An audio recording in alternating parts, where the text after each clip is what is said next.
Are the Tibetan monks of Drepung Loseling Monastery. The monastery is in it was established in Tibet in 1416, and in 1959 the Chinese communists occupied our land, and we are now in India as an exile in India since 1959. So India is like home for us. So, and also Indian government provided the land to the Tibetan refugees in different states.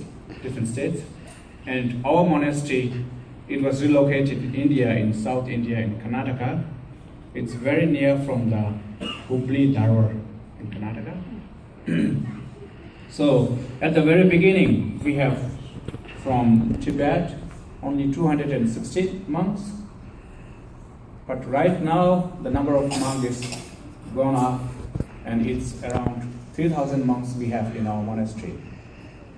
So most of the monks, like here, though I was born in India as an exile, my parents, they came from Tibet, and most of our monks, they came from, fled from Tibet to India, crossing the Himalayas on their foot for more than months, and different. Because in Tibet, since the China occupied in 1959, we don't have freedom to do our religion, and freedom even to languages, and human rights as well. So therefore, in Tibet, we don't have opportunity to preserve the traditions, which is, okay, this I will go later. The Buddhist traditions, it was flourished in Tibet in 7th century, and you all know that it was originated indigenous kind of religion of India. And so, which is, the tradition is that it tells about love and compassion, and many more things that is very much needed in this time. So, in order to preserve this, and in order to learn what are the traditions of love and compassion and non-violence, so they fled to India from Tibet, crossing the Himalayas on their foot, to follow His Holiness the Dalai Lama, whose picture is over here, and to learn our own traditions in India. So thus the number of monks reached 3,000 from 216 at the beginnings. So we are doing the tour, especially to the North America, and sometimes to Latin America and Europe, and to the East countries like Japan and Korea and Singapore sometimes, under the mystical arts of Tibet too, since late 80s and since 89. So under the endorsement from His Holiness the Dalai Lama and support from the Richard Gere, the Hollywood actor, so we are doing, so this time here in the Technical College here, we are creating the Zen mandala, that is, just now they have described. And also we have a traditional Tibetan temple music and dances that we are also at some universities and colleges, we are doing also the performing arts. And as these are the two main activities of the mystical arts of Tibet, creating the mandala and performing arts. And also as a complementary, we have sometimes lectures and workshops and photo exhibitions about the Tibet and its culture and traditions. So the main aim is we have three objectives for bringing these tools to the world. The first is that we want to share our tradition of non-violence and love and compassion with all the peoples who are, very much disturbed by so much kind of negativities, emotions and defilements at this era. So we want to contribute some of our traditions with those people. And the second is to let the world know about the Tibet and its situations facing there in Tibet under the communist Chinese regime. And the third one, thus we are, we have also bring the tools, and we also bring some sales items with us. Those who are made by Tibetan refugees in India and Nepal, and some are, directly we can get from India, made by Indians. So we are also selling, Tibetan with some traditional items and some songs and, prayers or chantings by the Tibetan monks on CDs. So all this proceeds from the tool is directly going to the monastery, which is helping to provide education and healthcare and to preserve these traditions for the, which is going to help the humanity at a lot. So we are the main three objectives of our tourist this. And in US, our monastery, it is based in Atlanta, Georgia. So that monastery, it is affiliated with the Emory University there, with the prestigious university, especially with the School of Medicine of Emory. We are affiliated and doing special training, especially on the mind, those who are very much disturbed and stressed, and they are medically, through the meditations and how to cure and how to make their, stress level down or mental stability, I could say. So we are doing it under the, affiliation with the Emory University in Atlanta, Georgia, under the program of CBCT, that is Cognitive-Based Compassion Training. So it's a week-long training for a whole day from morning to evening, but a few sessions are there. And if someone of you can interested, you can go through our website and also the Emory University Medical Science website, and they are doing that. For that, so many people from the different parts of the states, as well as from the recently there were also people from the Europe and Latin America that joined this program. So this is about our monastery in Atlanta, Georgia. And now we are very happy, and it is really a privilege for us. We got this morning with Chitra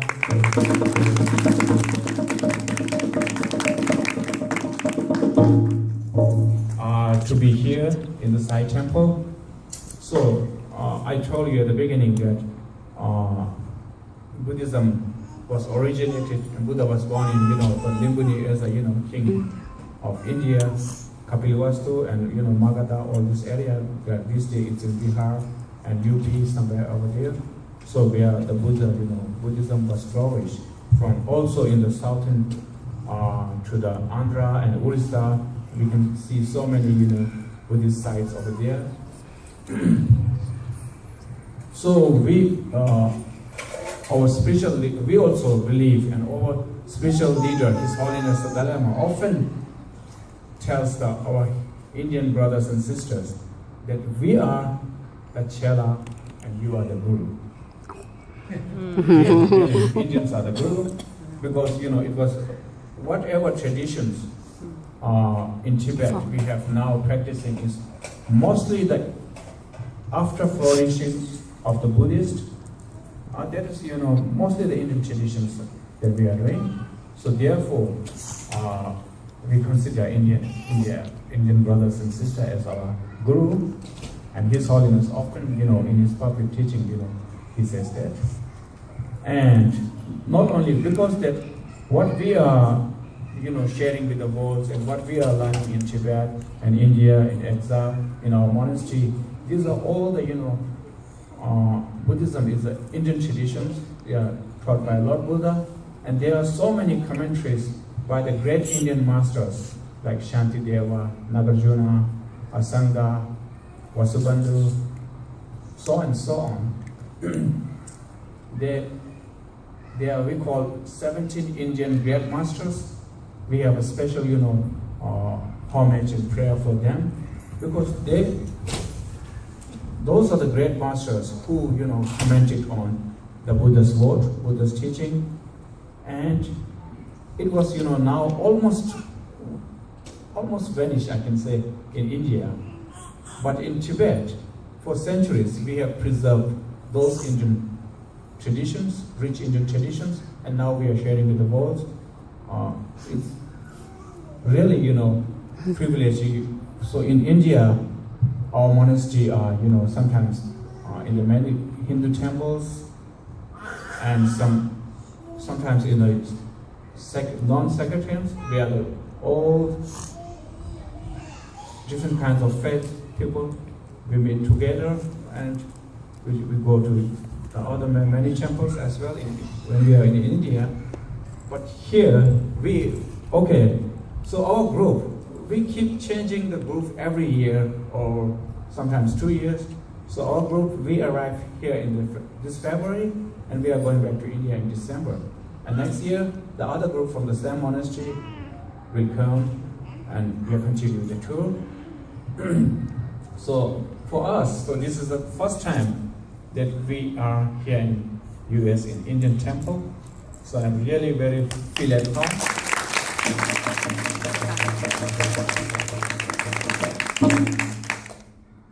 Okay, now let me, wrap up, and I will let you briefly about what we are going to chant. I will briefly. So we are doing what we are chanting is the first. In our tradition, there is the same tradition in India. We have to, cultivate our motivations for the sake of bodhicitta. In Sanskrit, it's called.